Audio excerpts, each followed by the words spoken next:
I had some bets down for you. You saw some money. You don't understand. I could have had class. I could have been a contender. I could have been somebody.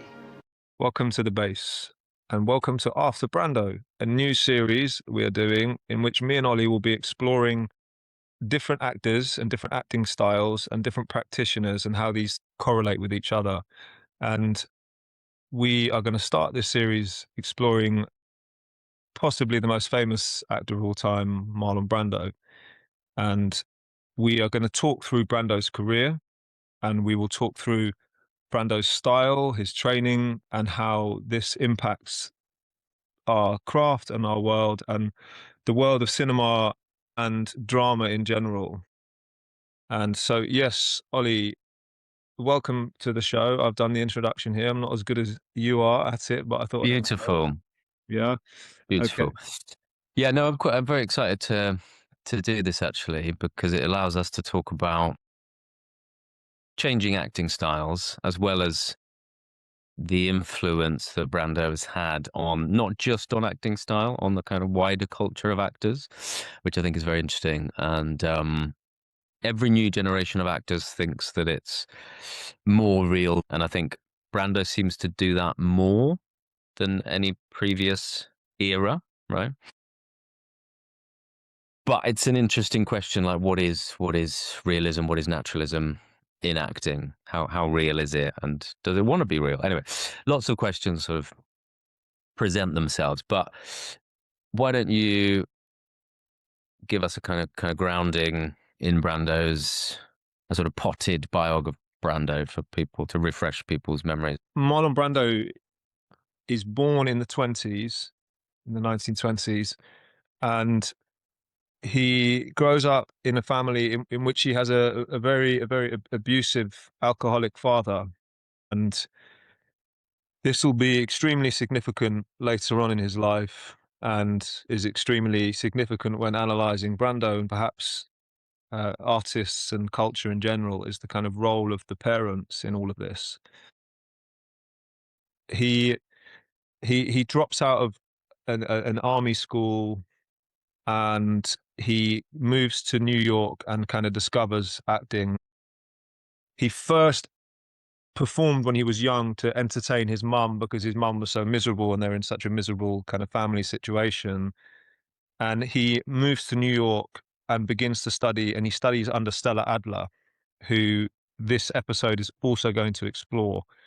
And Stella Adler is one of the kind of pioneers of the American schools of acting. And anyone who studies acting theory and anything about acting will have very likely encountered Stella Adler. She's kind of, she takes the ideas from Stanislavski and as does Strasberg and other people in this movement back to America, and begins opens these schools and studios that many of the great actors will train in. So Brando is early on in this. So he will move there in, I think it's the 40s. It's the early 40s, 1940s, and Brando trains there, and he's a bit of a phenomenon in these schools, and everyone is kind of, he stands out as an unbelievably talented actor, and he is also incredibly handsome and incredibly attractive. I think it's just unavoidable with Marlon Brando to not talk about that. He's kind of just sort of strikingly attractive, and he's kind of beautiful to everybody. Like I've never met anybody who doesn't find him beautiful, and a weird. There is something feminine about some of his facial features, right? He's got a kind of like, there's a softness to his voice, to his face rather, as well as a ruggedness and roughness and toughness. He's a very sort of matches, like exists in the sweet spot of like everything of all of this. Yeah, and just jump in there. Go on. Go on. You can jump I in. remember reading like his time at drama school. He was like astonishing at all of the exercises. He was particularly astonishing at animal studies.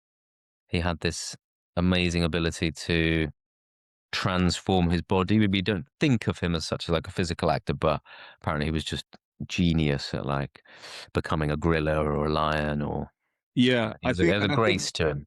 It's important. Yeah, it's an interesting thing to mention. His how seriously he took acting, and how amazing he was in these early stages, and I think later on he'll sort of dismiss acting as this very easy thing. He's kind of Yeah. but he's clearly someone who takes it very seriously and studies incredibly hard with under Stella Adler, and she will sort of note him as this prodigy. And I'm gonna try and run through his life really quickly, Yeah, well, so we can kind of get into like his style and who he is and what this might mean, and Stella Adler. So he studies with Adler, and he does a play. The sort of first thing he's really well known for, and he'll be known for this on screen, is a production of A Streetcar Named Desire, the Tennessee Williams play. And he's sort of seen in this play. There's probably the producers in America are looking around for the talent that they can kind of put onto screen, and Brando will stand out. He'll stand out among the contemporaries, and he'll be seen in this play, and he will go on to do the film of this play, directed by Elia Kazan, who's also a very, very huge figure in Hollywood history and at this time. He's kind of he goes into he does these plays. He's seen as this kind of incredible prodigy coming from these schools, and the first film he does is The Men, which is, have you seen The Men, Ollie? no, I don't know. It's a really good film, actually. I really liked it.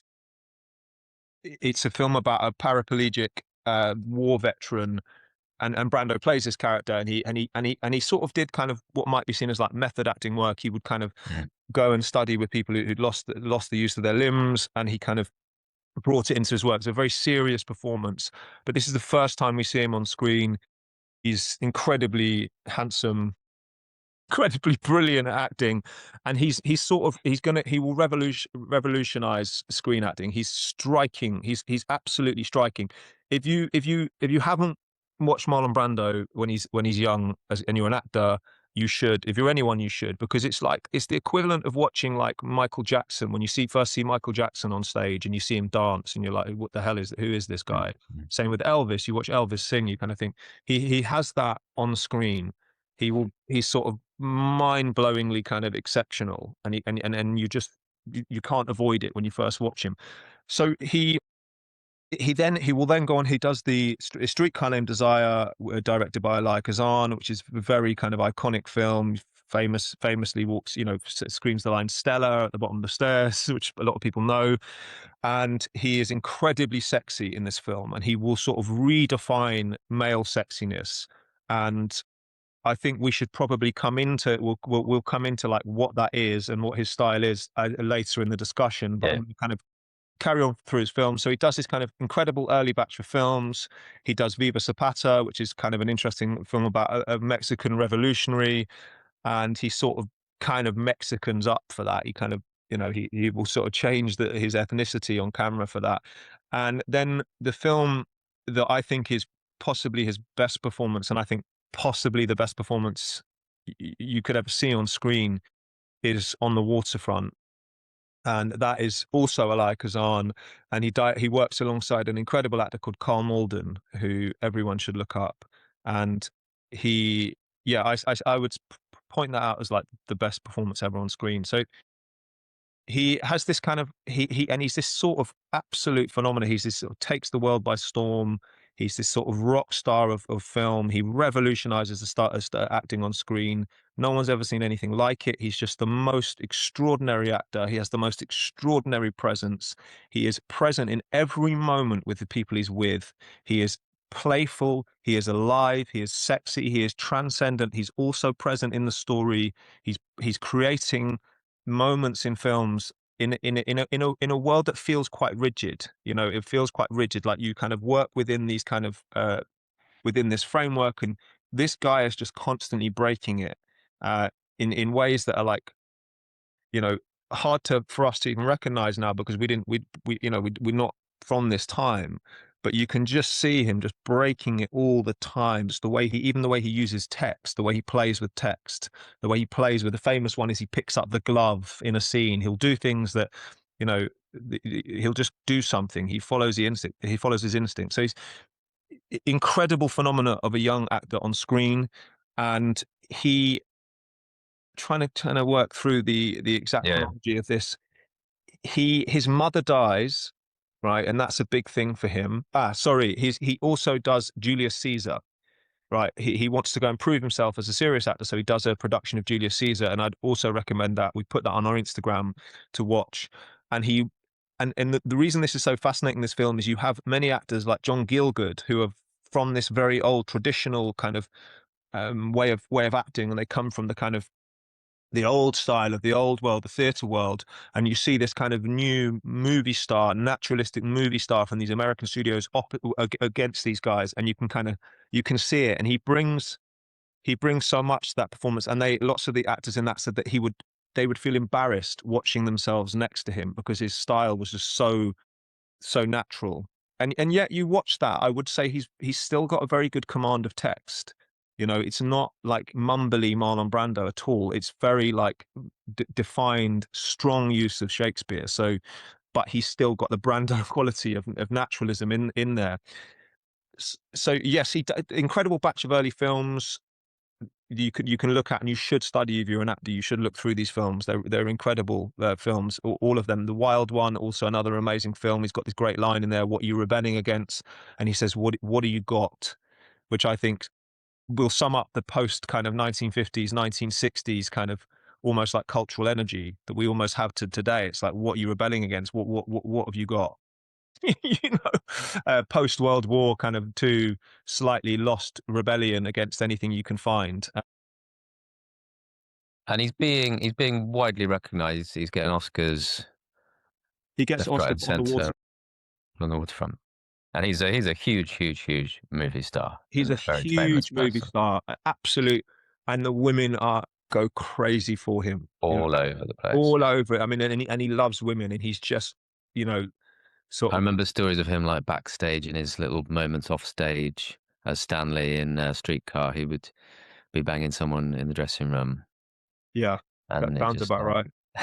I mean, I'm sure he did, and he was, you know, I think he had that kind of brilliant, dangerous, kind of potent mix of being kind of sensitive and kind of feminine in some ways, and Yeah, yeah, incredibly sexy. So he could probably play both worlds really well. You know, he could absolutely. sit there and talk to you about poetry, and then shag you. You know, like Yep. 15 minutes later, and he would both things would Wouldn't work. bat an eyelid. Yeah, You know, so I think he was devastating, I imagine, with women, and I think, you know, I think him and Marilyn Monroe might have hooked up. I don't know how yeah. true that story, but we hope that's true, just for the sake of beauty. He's also maybe what he is openly bisexual, right?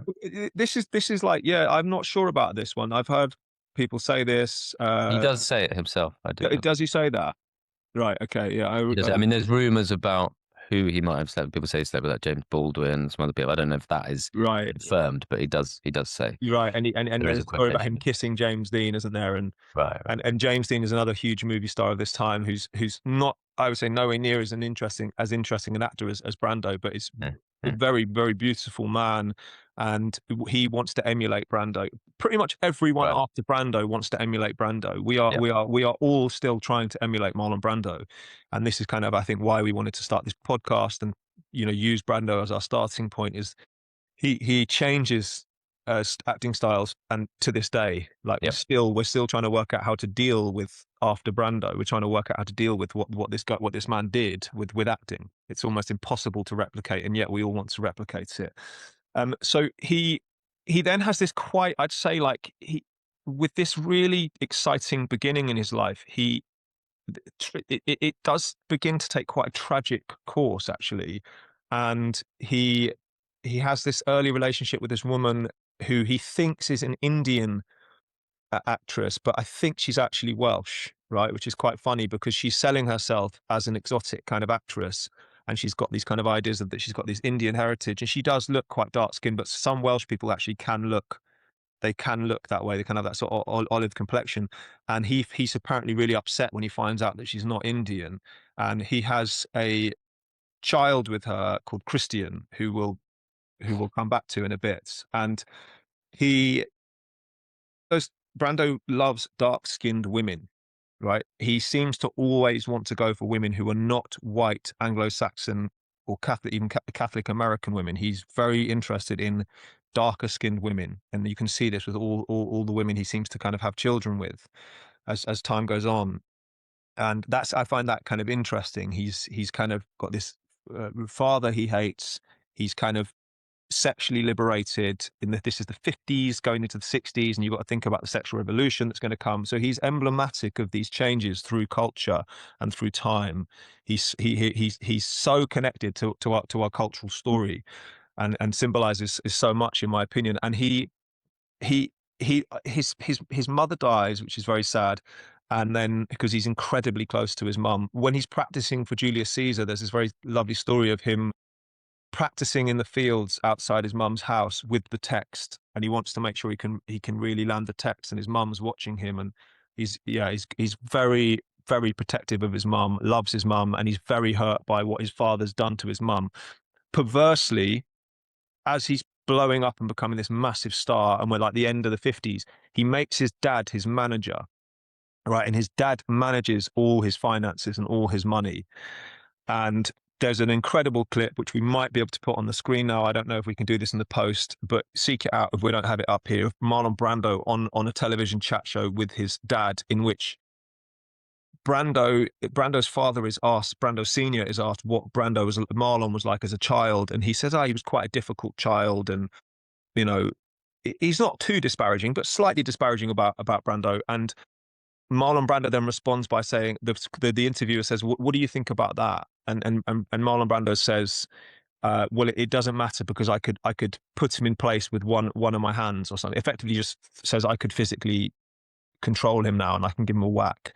So incredible sort of like, it's not sort of Freudian, but something like a moment when you see a man confront his father, and you see this on live TV. So he makes him his manager, and then says to him, you know, but I can beat you up now, Dad. You know, I'm in charge. It's a tragic moment. Anyways, he's blown up. He's this sort of massive superstar, but he's becoming increasingly difficult, right? So sort of late 50s, and studios are not wanting to work with him because he's notoriously difficult to work with, and he's obviously incredibly expensive. He's the highest grossing, one of the, if not, must be the highest grossing actor in the world at this time, and he's getting huge amounts of money for films. But his father squanders all his money. His father loses him all his money, so all the money he's made is gone. And that's a really interesting turning point, because he then probably becomes slightly more desperate. He's also become known as someone who's difficult. So he has a quite strange selection of films from about 10 years, right? And he's putting on weight. He's kind of his marriages are breaking down. He's having other children with other women, and this kind of tragic trajectory begins. And through the 60s, very odd run of films, and he ends up directing a film called One-Eyed Jacks, which he's taken over from Stanley Kubrick. It's the Western, right? I've seen it actually. Yeah, and it's supposed to be like quite good, but it runs over, his cut runs over 4 hours, and he goes wildly over budget. And he's sort of known around the studios as this kind of, as a liability and a very difficult liability. Right. Total and so liability. Yeah, total liability. And then the really interesting turn is, in young Francis Ford Coppola is making this film called The Godfather, which most people will know about. And this is where many people actually, I think, will know who Marlon Brando is from this film. Probably, likely, they won't have watched the earlier films. And I'd always say to actors, if you want to know who Marlon Brando is as an actor, you have to watch the films in the 40s and the 50s. That's really what he's about. Anyway, he does The Godfather, and it's The Godfather features a cast of brilliant young talents who are all trying to prove themselves and become the next Marlon Brandos, basically. And, you know, you've got Pacino, you'll have De Niro in the second part, Diane Keaton, Robert Duvall, what's his name, the James Caan. You've got this incredible, incredible actors who are all playing in this film, this iconic film, and they are playing with the Godfather, who is basically the Godfather of acting, all wanting to kind of, you know, show what they're about. You know, and the Godfathers are so fascinating for this reason, is you can study the actors in those films, and you can just see this era of this new era of actors defining themselves through their performances, particularly Al Pacino, young Al Pacino playing Michael Corleone. The producers didn't necessarily want him, and he's fighting. You can sort of see it in his performance, and It's just an astonishing film, and it's an amazing kind of cultural moment. And Brando plays the Godfather, and that sort of gives him this huge kind of almost like a mini renaissance of sorts. Yeah, he has a sort of renaissance in the 70s, doesn't In the he? 70s, and he wins the Oscar. Right, he wins another Oscar for this, and this is really crucial as well to this discussion. Is when he gets the Oscar, he sends up a Native American woman, right, to accept it on his behalf, because he can't accept it because of the treatment of Native Americans, right? Particularly bothered about the portrayal in traditional John Wayne style westerns, right, where the Native Americans are these the violent other that's always portrayed. He seems particularly angry about that, and so he sends up this. I think she's called like Little Feather or something like that. You can see on you, it's kind of very sweet the way that she talks when Yeah. she's up there, isn't it? But causes huge outroar. The sort of Hollywood elite are pissed off. Well, when she says it, she gets booed at first, and then I mean, you can almost trace the cultural shift. She gets booed, and then you hear a few people whooping. So Yeah. people decide, people are going like, and we've got the 60s, we've got the civil rights movement, we've got like the sexual revolution, and Marlon Brando's very keen to kind of involve himself in these movements. Someone I was watching earlier said that Brando sees everyone as his mother, right? So his mother was kind of oppressed by this awful drunk man, and he sees all these minority groups or different groups in their struggles. He sees his role to help them, right? In a way he would have seen his role to help his struggling mother. And so Brando really kind of enmeshes himself in these movements. And, you can see these famous videos of him walking through on the civil rights movement and kind of talking about the civil rights stuff. And yes, it's very kind of very significant character in this. And this is like the biggest advocate you could get for your cause. You imagine like, standing up for some cause now. I mean, the thing is, all the actors, all the celebrities, they actually just do this now. Basically, most of them. Some of them but they do it to be Marlon Brando. They're basically mimicking Marlon Brando. Can we say that Brando was the first to do it? I mean, there's probably some like aficionado who knows more of the details here, and we could even you go back to Elia Kazan, and even if you read some of Stella Adler stuff, there's political kind of, there's a political tendency towards this kind of this stuff. It's a rejection of this sort of what they see as like this stuffy old world, the old WASP world, right? And I'm not saying that world was perfect at all, by the way, but you can kind of see the break. We're at this point where we are now in 2026, when we're all a bit lost, and culture and civilization is all over the place, and you can kind of see the breakdown in order, and actually we don't quite know what to replace all this stuff with. So they're rebelling against this world, probably for justifiable reasons in some areas, but that's maybe another discussion. And then aficionado could tell us exact how this all works. But in terms of acting, I think, yeah, he seems to be the first one who really becomes political. The Oscar speech before that, if you watch all the Oscar speeches before that, they're always just like some guy walks up in a suit, says thank you very much, and just walks straight off the stage, right? And then a woman says, "Oh, it's amazing, thank you, I can't believe," but they even just say thank you and they go, right? And even Brando does that himself in his earlier appearance of the Oscars, right? He's totally playing the Hollywood game. He's running up on the stage. He's like playing the bongos and doing all sorts of stuff. He's like, it does come late. Important to say, it comes later, that thing. He has played the game in the early stages of his career. 100% he has, and I think he despises Hollywood, and that grows as the years go on. So he's playing the game, isn't he? And we're all having to do that a bit.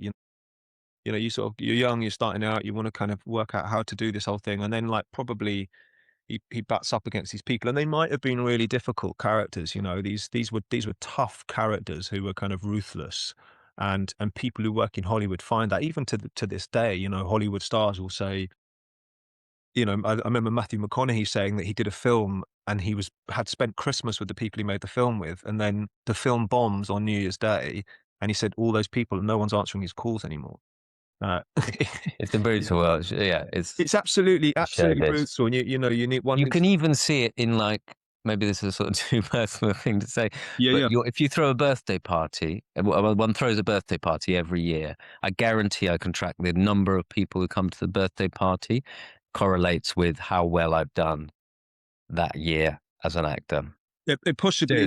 there's a bit of that going on, isn't there? I think when you're younger as well, I think people just want to shag people, and so there's like parties are usually busier because there's more opportunity there, so everyone wants to kind of go and mate and but yeah, there could be that anyway. But he's this speech is kind of, it feels like a real pivotal cultural moment, and kind of, now we see pretty much every, over the last 15, 20, 30 years, it feel all these speeches are about some kind of, oh, I got this thing. And then Ricky Gervais obviously takes the piss out of this, and Brando's pivotal for that moment. And so in the 70s, he does The Godfather, and then he does this incredible film called The Last Tango in Paris, with an Italian director whose name is escaping me at the moment. And if you're a Brando fan, you should watch this film. And it's his most raw, exposed performance. It's almost uncomfortably believable. Like, and he says that I think he watches it and he says he cannot watch it. It's too exposing. And there's this scene with his mum, the body of the dead mum, and Brando's just talking to his mum. And yeah, maybe we can get back into like Strasberg and Stella Adler in terms of like what actors use for their performances, because I think we want to get into that here with this pod. So yes, what year is that? That's 72. So that's sort of the same year as The Godfather. It's just comes after that. Bertolucci, Italian director. Yeah, and then there is, where are we now in this? Can you help me out in the thing? I think the next big one is Apocalypse Now, a few years after that. Yeah, so that's it. And then it sort of feels like that's sort of it with Brando in terms of like, yes, a great film. So. I mean, I don't know if people have seen the wonderful documentary made by Coppola's, who was the director of Apocalypse Now, made by his wife about the making of Apocalypse Now. Documentary film. It's like fascinating. Yeah. Should I just so briefly do a bit of Apocalypse Now and Brando's behavior? Yeah, go on. Why don't you do it now? I was just going to say Superman is worth mentioning before. He does Superman, huge amounts of money, and it's like he kind of just is mucking about on set, and just no one can work with him. And then Francis Ford Coppola gets him back in for Apocalypse Now, and wants him. You're telling me he wants him to turn up all kind of like he's playing. Yeah, take it away with. So the part he's cast as Kurtz, and I think Kurtz is he kind of is Kurtz in the way that he plays him in Apocalypse Now, right? So this is Joseph Conrad, very famous novel, Heart of Darkness, and it's about this guy in search of this guy Kurtz, who's sort of gone native in the Belgian Congo. Coppola updates it to Vietnam, and Kurtz in the book is supposed to be this like mega, like self-denying ascetic who's sort of like deathly thin, right? And Brando, who he's paid millions and millions to be, like the studio doesn't want him. Brando turns up, he hasn't read the book, hasn't read the script, and he's enormously overweight, bald, and he just looks kind of completely not right. Coppola is absolutely going spare, doesn't know what to do. He's got that film has gone massively over budget. It was known in the industry as Apocalypse When or Apocalypse Soon because it kept getting delayed. And he's sort of camping out with Brando, who's costing him like sort of $1 million a day, because Coppola thinks, oh, I can redesign the part to be this guy who's indulged himself and sort of gone native in that way.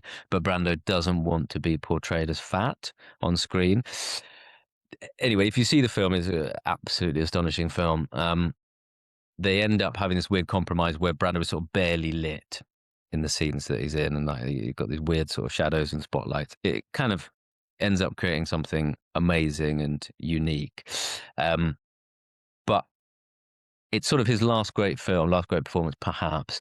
But I think in a way it sort of determines the shape of his life, this part. Like in a way he is this kind of Kurtz figure, who's this figure of sort of the West, of Western imperialism in some ways, reacts against it, tries to sort of go native, ends up kind of spoiling and sort of becoming corrupt in these sort of horrible ways and creating this weird chaos, which is what will define the rest of his life, right? Yeah. I think it's it's kind of it's an incredibly haunting film anyway, and Brando's performance is very, very haunting. And he'd he developed an addiction to eating, which I should have mentioned earlier in the sort of, and that was his big problem, was he loved food, right? And he couldn't stop eating burgers. There's a story where he gets McDonald's delivered to his mansion and thrown over the walls. And yeah, so he's kind of getting fatter and fatter and fatter. And then there's this, yeah, and then I'll round up in a second. There is quite a few tragedies with his children, which will take a long time to explain. But his first son goes to prison for murdering the boyfriend of his half sister, another child Brando has. And Brando, you can see him in the courtroom during the trial, and Brando's breaking down and crying as he talks about his son. Very, very moving, actually. Very moving, and also very odd to see this famous actor in real life in the most high stakes situation you could imagine on camera in a courtroom. It's incredibly dramatic, and the daughter will kill herself, and his family situation seems to be quite tragic, and he's basically from Apocalypse Now, he just gets fatter and fatter and doesn't really do anything in terms of acting, like almost ever again, I'm afraid to say. He's in a few, sort of odd films over the years. People might call me up on that and say, "Oh no, The Freshman was actually a masterpiece" or something. But is there one called The Score with Ed Norton? Well, this is the one I was going to land on. It was the one that what is significant is The Score, which features Robert De Niro and Edward Norton. And also, one of the funny things about this film is there's an outtake of this film released of De Niro and Brando improvising together, and it's very interesting to watch for actors or anyone. But it's not very good, actually. Not very good, yeah. And that's one of the funny things about it, is you put these people up on these pedestals as if they're sort of these gods, and watch that. If you're ever feeling like you've done a crap improvisation class or something, it really is. I remember being so disappointed when I watched it. Yeah. It's massive disappointment. Because you think De Niro and Brando, they're on the and then De Niro's kind of sticking to quite a serious level of, to be fair to De Niro, he's playing the scene quite seriously. Brando's just doing bonkers, like he picks up the phone, he's like, "Hello," he does all this mad stuff, like, yeah. And it doesn't really correlate to the situation, and it's a bit wild and kind of mad, but it's still quite fascinating to see. A very odd detail to kind of end on is he teaches, becomes friends with Michael Jackson, and he teaches Michael Jackson how to act. So that's a very interesting cultural crossover there. And he's in the video for You Rock My World, and he dies in 2006. So yes, that is the whistle-stop tour through Marlon Brando's life, Ollie. 2006 did he die? I think or maybe 2008 even. I thought it was it 2004? 2004, yeah. I actually remember where I was. Yeah. That's the reason I remember it. I was in London that day from travel from university. Anyway, I just remember hearing, "Oh, Brando's dead!" Like, huge thing. Wonderful, wonderful whistle-stop tour through his life. I remember going through a phase where I was obsessed with like watching Brando's interviews from the later period of his life. There's one on the Dick Cavett show, which for anyone like, if you want to just a definition of charisma of someone just walking onto a fucking chat show set, just watch that. It's absolutely astonishing. He's at that period where he's gaining weight, but he's still handsome as fuck. And he just walks on and sits there, and the crowd is just like orgasming. It's completely astonishing. But some of his later interviews, it gets a bit tragic. He's huge. There's one with Larry King. There's one with someone else that you can Google them. They're fascinating to watch because he's still got his playful, kind of free energy that he always has. But what I was going to say is that in all of these interviews, he never ceases to disparage acting and disparage all his achievements and say acting is easy. Everybody's acting. He is the earlier sort of graft and respect for his craft seems to completely disappear. And he says literally acting is he says the best acting you see on set is when they shout cut and the director goes up to the actor and says, "That was amazing." He says that's like the only thing that acting is. And you're like, well, come on, acting is not just pretending. It's not just lying. And clearly the stuff that you do is more than that. But what is behind it? Why is he so disparaging of acting later in his life? It's a good question. I would often wonder this because I did the same thing with watching all these videos. And when I got into acting, I started acting because my dad showed when I went. Well, I already started acting, but my dad showed me a video of Brando, and I became obsessed with him. And I think many actors do. I think he is he is he he is the kind of the height, the apex of the art form. Right, you watch it, you cannot, you're mesmerized by it, and Mm, everyone gets obsessed by him. mm, Most actors have been obsessed by this guy. He's the best, and he is the best. I have to say, he's still like he is the best. Like you watch those early performances, no one's come close to whatever the guy's doing there. I don't even know mm, exactly what he's doing, but no one's come close to it. So you become like, you want to know, like, what? How did you do this? How do you? And as a young actor, particularly, you're going like, how do you get better at acting? How do I learn? How do I improve? How do I make myself more? How do I get jobs? All these things. And so you want to study the greats. You start to go, and Brand, you can do that with Brando. And then you watch these interviews, and the guy that you're kind of desperately trying to emulate is saying it's easy. It's like my dog's. The other one who says my dog's the best actor in the world. I remember he's got this huge, fucking huge dog. Yeah, and he says he's and it's like, why does he do that? I don't know. I think he's a quite deeply damaged character. If I can judge him, I'd say and I think there is this element of shame with being an actor because it is a bit silly, right? It's a profound Mm, art form at its best, but it's also a little bit silly and a little bit empty and a little bit unmanly, perhaps, to be pretending all the time. It's odd, and I think if one is only recognized as an actor, there is an odd hollowness to that all. mhm, mhm. You're not really doing anything. Now, you could make an argument to say, well, you're telling stories and they change people's lives and they make people happy, blah, blah, blah, blah, blah. But I think it's probably a combination of shame. I think also it's like paradise syndrome, is that like they say that like when you've achieved it all, Mm, you don't know what to do with yourself. Like there is Tyson Fury, the boxer, says this. He said when he became heavyweight champion of the world, he said he felt more empty and lost than he's ever felt in his life, yeah, yeah, and he spiraled into alcoholism and food yeah. abuse as well. So there's possibly I mean, something like people that. say this. I can't remember which celebrity said it, but someone said when you reach the top, you find there's nothing there. There's nothing there, and so perhaps it's that. I think sorry, I just want to go back to Yeah. what you said because I think this is actually central to Brando and possibly central to the wider culture of actors. You're completely right. As an actor, you are not really doing anything. I mean, it's a noble art form. Whatever, we love it. I love actors. I love acting, Hmm. but there is something empty about it. You are a vessel for someone else's vision. Yes, you can be creative, right? But there is a kind of emptiness in it. Um, perhaps we can touch on why Plato thought this was a bad idea, right? But is there something in Brando that sees it as empty, and therefore, to make it sort of legitimate, he needs to do attach all of these other social causes to it, and maybe that's why Hollywood does become so obsessed with these social causes, right? Because these actors are feeling a little bit empty because they are just at their best and in a sort of pure way, they are vessels for other people. So they feel they need to have some kind of agency. So they feel they need to do all this worthy social stuff, right? I think you're right, Ollie. I think you think of the Hamlet line, "Unpack my heart with words like a Yep. whore."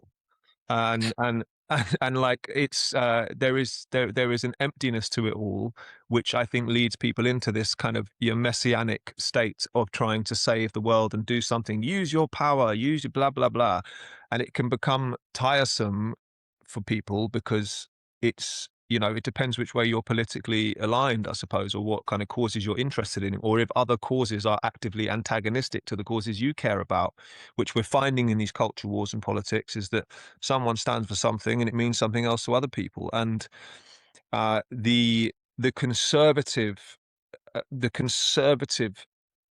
way of being, like, not let's get rid of the British Conservative Party, because I don't think anybody likes them, and I'm not even trying to make a point there. Nobody likes them.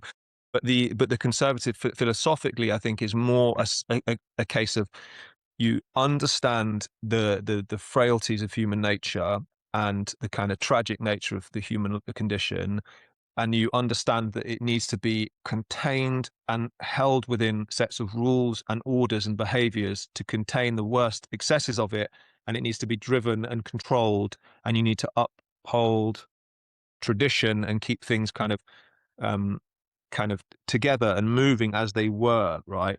And something about the artist sensibility is it has to live outside of that. And so as artists move into the world and try and grow, and they end up doing that, and then yeah, it's sort of wanting to like push the edges of everything. But then what you find civilizationally is that if you do that too much, you actually destroy the order that holds things together.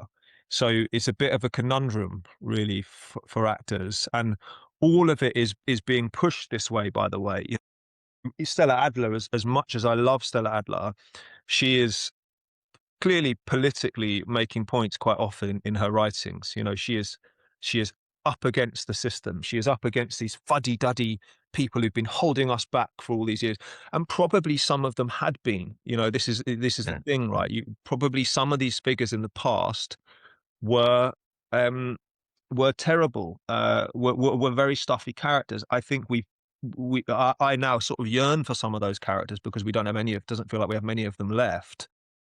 But the kind of the left-wing stereotype of the past is that everyone was repressed and everything was awful, and women were repressed in relationships.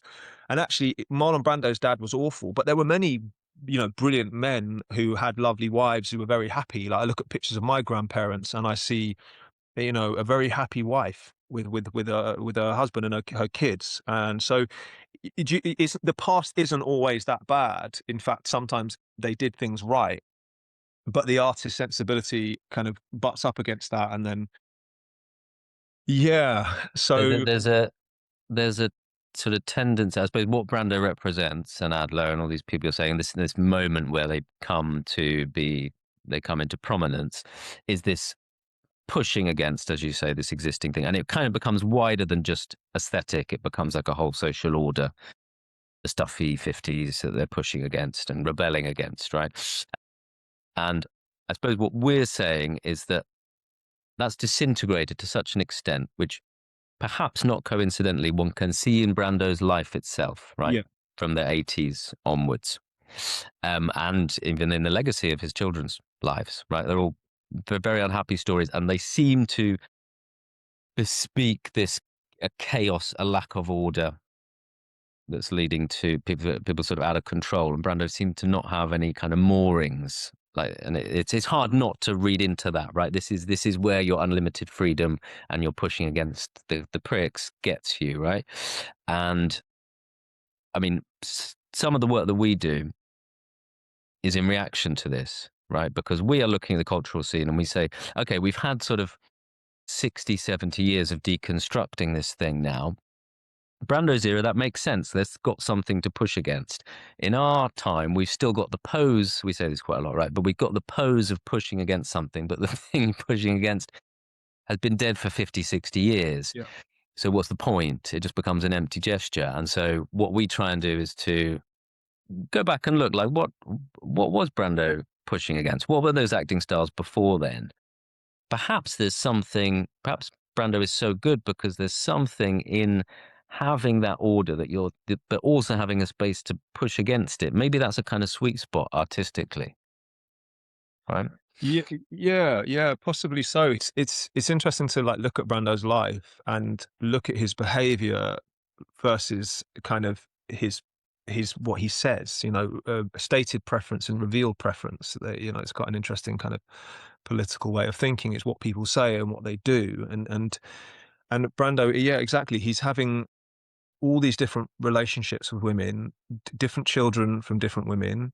He is going on these civil rights marches, and then his behavior on Last Tango in Mm, Paris is mm. is from some of the reports is awful. I don't know what exactly happened there, but it's quite typical with actors and artists. You see them kind of getting up on their soapbox, and you know what they're really like in real life, and you're thinking this is utter bullshit. and it's partly why, you know, I just can't really tolerate all of this stuff, like all of these actors going blah blah blah blah. You know, just learn about the world first, right? Learn about the world. The thing. It also just behave the way you think the world should, and then talk to me about your beliefs. You know, and Brando seems to show that in some ways. I mean, a very funny guy, but I don't think actors should be the moral guardians of the world. I know we're sort of probably preaching a little bit here ourselves, but it's not probably a good thing to do. And I think the world is lost in this state of rebellion, and particularly now we seem to be moving into some genuinely kind of troubling geopolitical times when things are moving towards very serious situations. It seems to me so, and none of us quite work out what the hell is going to happen here. But there is that feeling. So, you know, people will have causes soon, and you know, God knows what's going to happen. But the Brando, I think it is worth saying as well, Ollie, is that Brando is rooted and saturated in the old world, in the classics, right? And we come back to him like disparaging acting, but you go back to his early stuff, and like we said, he was an incredibly hardworking young man, and he was a Very well read. very well read, very He well. He can quote T.S. Eliot in the middle of an interview, sitting on his island, quoting about mermaids. Exactly that, and as was Stella Adler. You know, Stella Adler is an unbelievable intellectual woman. You know, her ability in her writing to just kind of pull upon classics like constantly is just extraordinary. And so this world was rooted in all of this stuff, and you know, actors and everyone has to read. Everyone has to go back and study all this stuff, because no one knows what they're even standing on. They're not even standing on anything, right? They're just kind of blah blah saying words into the universe. And actually, we want to kind of recreate a movement in arts and in our field, right? You have to look at all of this stuff, because this is the whole world this comes from. And Ollie, can we just have a quick chat about Stella Adler while we're here? Yeah. And that might maybe we can attach that a little bit more. I don't think we've quite discussed the ways in which he is different as an actor. Maybe we can just bring that in as well. We could probably go on a lot about the kind of revealed preferences and stated preferences of actors. A good example would be a woman who we know, an actress who's awful to every woman she meets on set, and everyone will tell you it's the worst bully you could imagine. And then you'll see her on some stage, on some award show, talking about feminism and how much, you know, blah, blah, blah. Loads of these actors. And people who don't know this, you will find this out, okay? I kind of want to say some names, but I'm just trying to work out who you're talking about. That is actually one person I was thinking of. Someone told me, someone was like, she was the worst bully she'd ever met. And then I worked with someone last year who told me about another really famous actor who is an unbelievable bully, and like was bullying actors in the rehearsal room so badly that they needed counseling. You're right. And actors can be quite soft, but it actually sounded quite serious what the situation was, right? And then that same actor is on the TV, on the political shows, saying blah blah. What you need to do, you know, I won't do an impression because I'll give the. It's not so uncanny will your impression will be. It will reveal who it is. Yeah, we'll have to talk about that in private. But anyhow, it's not good. It's not. I don't respect those people at all. Right, and yeah, it's not good. So the Stella Adler, the practitioner, I've got her book here called The Art of Acting, which is one of my favorite acting books, and I've read a lot of the acting books. And she is a brilliant teacher. And Stella Adler, she meets Stanislavski, right? The Russian practitioner Stanislavski, Konstantin Stanislavski. Actors should know about him. Everyone should know about him. He is the first formulator of the theory of a system for actors to follow in how do you technically create great performances? How do you make actors brilliant? He watches all these actors in the 1850s, 1870s, 1880s. He watches great actors and wants to know how you make actors that good, comes up with a system. The system is taught in Russia, in the Moscow Arts Theatre, and people diverge and differ from it, but he's this kind of huge figure in acting theory, and we'll do a podcast about him at some point. And Stella Adler, they see his plays, I believe he's taken them to New York in the 1920s, right? Yeah. And I sometimes get some of this muddled up, but they all see, so these kind of these new young directors, actors, kind of creators like Adler, Strasberg, Harold Clurman.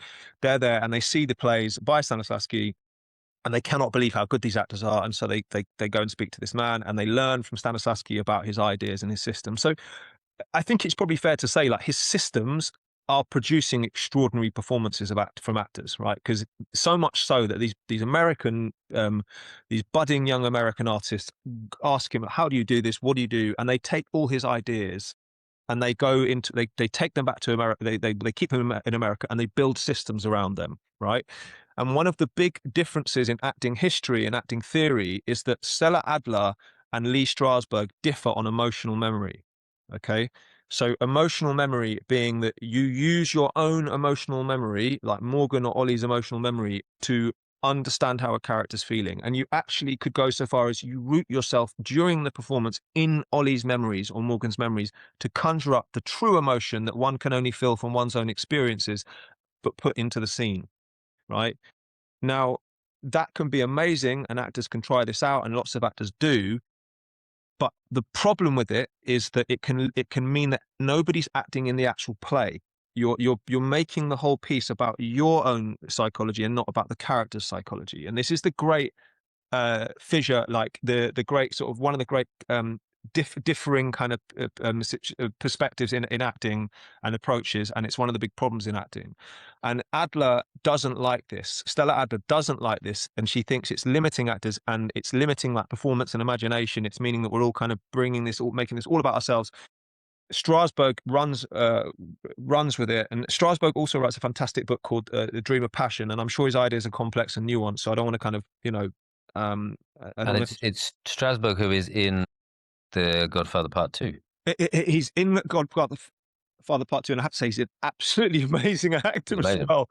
He's so good. So in a way you'd go, wow, this is all like, yeah, exactly. Good mention there. And there's Stanford Meisner, who's sort of connected to this group, who will come up with some other ideas later. And he kind of his direction more has expression in the Cassavetes films of the 70s, which might be something. Yeah, we should do Cassavetes. Yeah, 100%. So Stella Adler and Strasberg, we just think just to make simplify it, they're slightly they disagree and they fall out a lot over these ideas. And she goes to meet Stanislavski in Paris. Stanislavski said, "Oh no, I didn't mean you always need to do it. It's just he said you can use it," and he sort of kind of then gives Adler his blessing to sort of say, no, it's not exactly what I was saying. So she goes back and sort of probably develops a slightly different system. But this is where Marlon Brando meets Stella Adler and trains with her. And this book it's not as like specific as like Uta Hagen's book or just to mention Uta Hagen, is she after Adler? I think Uta Hagen is probably crosses over with all of these people, but is slightly younger and will go on to develop her theories a bit later.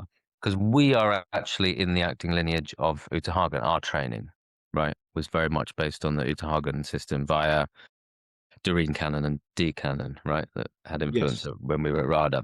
Yes, so we are kind of we were trained within a version of the system that we're describing. And I think Uta Hagen will be in the Stanislavskian bloodline. So, which is why Doreen Cannon, who was a teacher at RADA, who was way before our time, whose daughter Dee Cannon was there when we were there, sadly died a few years ago.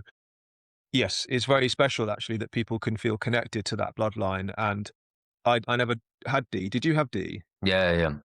Did you enjoy? I didn't have her in first year. She was great. Yeah, she was wonderful. She'd rip your bollocks off, but she was tough, wasn't she? I always wanted to work with her.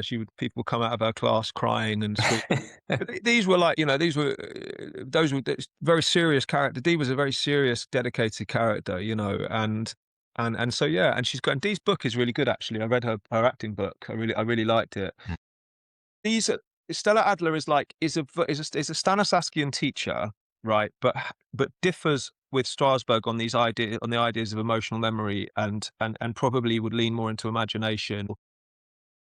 Strasberg, I'm sure, has got nuance to his ideas as well, and I really liked his book, The Dream of Passion. But Stella Adler is a very beautiful woman as well, and particularly when she was young, she was incredibly beautiful and a very talented actress herself. And she teaches Marlon Brando, and so she's kind of those two. Which is why we kind of titled this episode Marlon Brando and Stella Adler, because that relationship between those two feels very well known and very pivotal. And yes, so that's something about and Stella I Adler. suppose, yeah, her and Brando become aligned, don't they? And then the lineage of actors after that, De Niro, Pacino, they're seen as doing. We already touched on this a little bit, but I think just to make this a little bit more explicit, they're seen as just being like way more real than the previous generation of actors, right? They're seen as doing odd things, sort of fidgeting. You mentioned like the famous picking up of the glove in On the Waterfront, very alive in the moment, will do something. I mean, it's quite difficult to do something like pick up a glove that hasn't been planned on a film set now, right? You might get told off. You might get told like, "Oh, we haven't got the camera right. We can't like adjust for a movement like that." Depends on what like level of sort of Yeah, um, and it's very basic as well if you think of it. yeah, totally. But like, yeah, so he's seen as doing like very like unusual things, being so alive in the moment that he will do unusual and sort of fidgety things. I actually will say like you can notice in the legacy this becoming a bit of a fetish with other actors, with younger actors, like trying to do unusual things, right? And trying and fidgeting a bit too much. And I think there's something to be said for a kind of cleanness sometimes and breaking up lines in a sort of faux Brando style, right? I think there is a kind of there's a negative legacy in a complex legacy, which and it can lead to this fetishization of mumbling, fidgeting, right? But you watch the Brando performances, and he's actually very clean and very direct. Like his lines are very clean. He actually doesn't fetishize this, right? At his peak, you watch him in Streetcar, and his intentions and his lines are clear as anything. Yeah, yeah, yeah. I think there's like a Brando disease in Yeah, actors. That it doesn't actually like he's the root cause of it, but he's sort of not the problem. It's like yes, it's the kind of the mimicking of him, and we all fall victim to it. You know, this idea that the most amazing thing I could do right now is just pick up this pen while in the middle of a scene and yeah, just yeah, yeah. chew it as I talk to you, like Like that I, is a royal road to truth.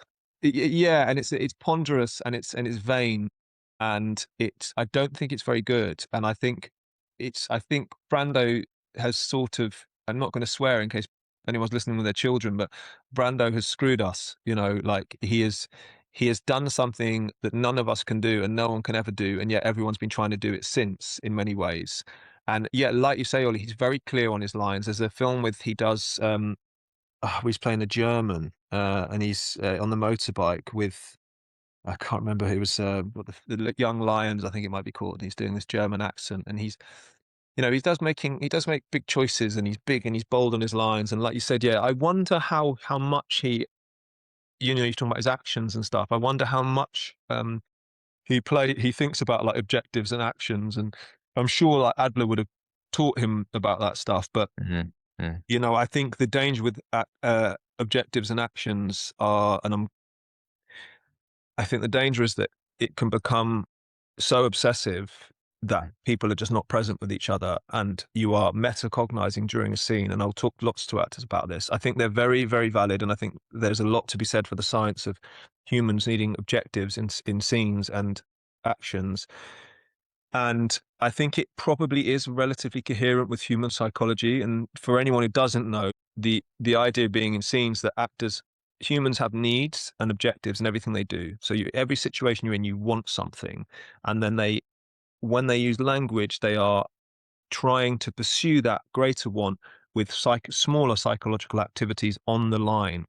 Right. So if me and Ollie are talking, I'm trying to get something from Ollie, get something from this situation, and every line can be broken down and worked out. And it's a very kind of effectively, it's quite a manipulative. It's a very manipulative view of. Well, it's not a manipulative view. The view would see that humans are incredibly manipulative, and we are, but it can be a little bit pedantic and dogmatic by certain teachers and certain directors. So I would. You can come to some bits where you're like, I don't know if I am trying to do something to the other person here, No. right? It can get you a bit stuck. I always say it's great if you are stuck, you can add a objective onto it, and that can almost always like unleashes something.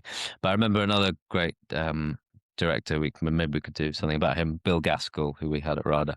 I remember him like getting unusually animated, huge bloke, and he was saying, "Oh, screw your actions. When Romeo says, 'I defy you, stars,' he's not trying to do something to the stars. He's just expressing his pain." Right, and so there's bits where it doesn't quite map on the objective thing. But I think Brando is probably, as you say, Adler has probably instilled this in him, so it's kind of habitual. But he does feel like a very instinctive actor, and this stuff does seem to have come quite naturally to him, and he had a lot for free with some kind of weird magnetism that nobody really knows how to recreate. No, and you said early on in this discussion about the sort of feminine quality to him, and I think that is interesting. Is that he is open. There is a feminine tendency towards empathy, right? A tendency towards seeing the person who's in front of you and realizing they're alive. It's men are not as good at it as women are, right? And I wonder if Brando combines this kind of potent male sexuality and sensuousness. Sensuousness feels feminine as a word, doesn't it, actually? But with that empathy, with that sense of being open. So he walks into scenes with these Vivian Lee or whoever he's playing with, and he is seeing them. He is alive with them. Yeah. And perhaps there's something there in his performance that is just like, whoa, no one does that. Usually the man is just strong and stands there in the scene and says, "What are you going?" Like the old American actors who some of them like a John Wayne or Humphrey Bogart or something. Yeah, and they're probably like, I think Carl Malden, who's an actor On the Waterfront with Brando, is one of the best screen actors of all time, is much older than Brando, and he doesn't seem to be doing that in that thing. So I think we're simplifying the narrative by saying Brando's the first ever naturalistic actor, but it's the combination of him being this sex bomb and kind of unbelievably naturalistic and talented, intelligent actor, making all these big choices. He's making, he knows the character. He's playing the characters with great seriousness, and he's a very serious actor, clearly. And so, yes, when he dismisses acting, it feels like, well, that doesn't quite map on with the seriousness of your performances early on. They feel like you've really made those choices. But yeah, I would say he's, definitely. The technical work that they will do with Stella Adler and these types of teachers will do is physical nature of a scene, where you are, what's around you, what's just happened. This is kind of Stanislavskian, is understanding the kind of the reality, the given circumstances would be the Stanislavskian term. And I think the Stanislavskian actors are really taught to really consider them. You are bound by your given circumstances. You play within your given circumstances. You don't just walk into a scene as man who's going to speak. You walk into the scene as Stanley Kowalski, who's come from work, who's got sweat on his t-shirt, who's in this room with this new woman here. When was the last time he saw her? He hasn't seen her for this long. She's turned up. He's heard of, I think Absolutely. that work will be really done by Marlon Brando. You can really tell that, like, whenever he comes into a scene in any film, he's considered where he's come from. He brings that with him somehow. Yeah, it definitely does. And it does read as more alive somehow. As you say, when he comes in, he's just been bowling or whatever. He's got the meat or whatever. There's life there, clearly. 100%. And I think with acting technique, and any actors listening or anyone thinking about acting, you can't go wrong with this stuff. Like, it's, this is sound acting theory. Whatever type of actor you are, if you're a Meisner actor, a Stanislavski actor, a Strasberg actor, or a Michael Chekhov actor, this stuff, the basic meat and potatoes of a scene is really useful to you, like where you've come from, what you're doing during the scene, the physical activities. There was just a bit in here I just skimmed across when she was talking about the physical activities within a scene, and someone like Dee Cannon at RADA would be very, very hot on that kind of stuff, wouldn't she? Like, what are you doing? You can't, you come in and you got to make your sandwich. You got to get the stuff out. Like, where's the, Because you can see that sometimes, just before you read that, like, inexperienced actors will do that, right? They'll come in to a scene and they'll go and like get something out of the fridge. And you're like, whoa, wait a minute. Your circumstances, there's someone here you haven't met. Like, you need to look at them before, like, you just wouldn't do that, right? And stuff that sticks out as being slightly odd for an audience, actually, if you drill down into it, it's because the actor is not fully in the circumstances, not fully in the given circumstances of that scene. I should say that's a general rule of when acting feels wrong. Yeah, But go on, read the bit. I don't. Do you know what? It's in. I don't actually have it to read. I just noticed it. But yeah, acting is living truthfully within imaginary circumstances. Yeah, and I think is that Stanislavski who says that? Probably Stanislavski. It's an actor prepares is his first book that he writes in the 30s when he's kind of going through his system. It's supposed to be part of part of the same book of building a character.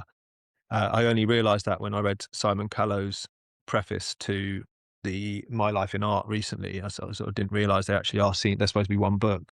And creating a role is the third one. But there's lots of stuff in there. But yeah, acting is living truthfully within imaginary circumstances.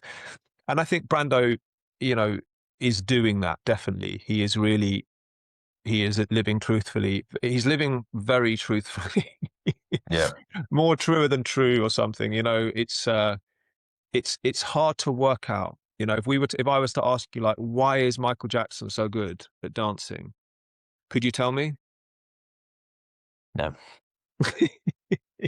But he is, for all the. I mean, I'm not a dancer. Maybe a trained dancer would be able to go, oh, well, he's got a fluidity and precision that hadn't been seen before. I don't know. Yeah, his heels going up at the right time. Yeah. So I sometimes, unfortunately, see bits from Strictly Come Dancing, and they say, your hand is lovely. It's supposed to be nice and soft and all that.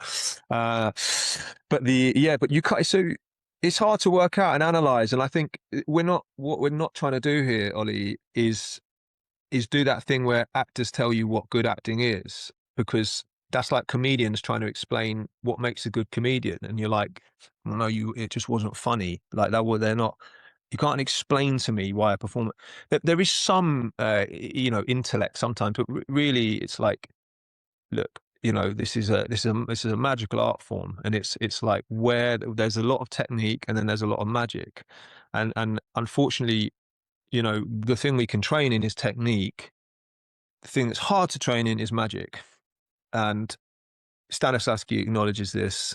Yeah. Even Shepkin, I think it's Shepkin, who's Stanislavski's teacher in the 1870s or something like that. Who's an actor who's worked his way out of slavery, because they used to have serf actors in Russia who would perform their ways out of serfdom, which is basically slavery. And he becomes this great teacher in Russia. Shepkin, I think it's Shepkin. Someone might correct me there, but they all talk about this. They're just like, you can't, there's something, someone walks in the door, someone has something, you go, that's it. But I think Brando has all that, but it's certainly within a great education. Yes. Yeah, all we can do is kind of do all the technical stuff and be open to the magic happening. That's what that's the circumstances you're hoping to create, right? You've got a grounding, so you've got a good foundation, and then you hope your openness and aliveness to the moment, to the other person, creates something unexpected and magic, as you say. And Brando was very, very good at that. Perhaps we should draw things to a close there. Yeah. It's been really, really interesting, both going through Brando's life, thinking about what he's doing as an actor, but also looking at his wider cultural effects and legacy. And I think we want to do other episodes looking at other actors. We want to look at actors who have had a really big effect on acting style. I mean, I'm kind of particularly interested in looking at these actors who, like Brando, have created a style that is very, very hard as a young actor now to not be influenced by, to not be overly influenced by sometimes. The shadow is big of some of these actors that we're going to look at. And often you have to struggle your way out of that shadow in order to create something authentic and fresh. And so I think part of this is us sort of wrestling with those big actors that have cast a big shadow over our current generation of actors. Yeah, and we can explore all of these different techniques, and some obviously we're only just touching on it. I think humans are mimetic creatures, and so we are replicating things we've heard before, and we can find ourselves as actors doing voices that is, we're reading a Shakespeare play and we're basically doing an impression of Peter O'Toole as we read it rather than the character. The question will become, who is Shakespeare even imagining it in his head? Where does the origin of a character, what is a natural voice, and all these kind of great questions of acting will come up. But we can certainly see that some figures are so influential that they and there's ones I want to mention, but we shall save them. Yeah. And I think Brando has cast a long shadow over serious acting for the last 75 years nearly now. And we are not out of it. We live in the post-Brando world of acting performance. And the question of the show in some ways is what might come after Brando. After Brando, yeah. After Brando. And maybe what happened before sometimes as well. Yeah, we'll dip into before. We'll go all around. All right, well, there you go. We are The Base. Please subscribe and comment and like and get involved with us. We have got lots of stuff coming up. And if you follow our work, you will see that. So, yeah, keep up to date with what we're doing, and we will see you very soon.